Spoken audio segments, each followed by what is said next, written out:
I bet you want this viral trend style in Capcut. Thanks for that shit. お邪魔します。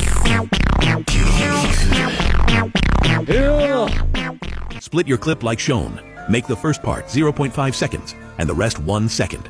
Add your character as an overlay. Go to Remove BG, choose Custom Removal, and brush over the character.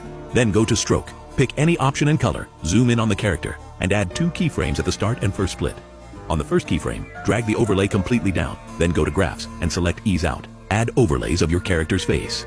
Go to Mask, choose Mirror, and focus only on the eyes. Place one overlay at the top and the others slightly lower. Align each overlay with the splits. First overlay on first split, second on second, and so on. Go to Layers and move Main Overlay to front. Add 2 keyframes for each and move them in different directions on the first keyframe.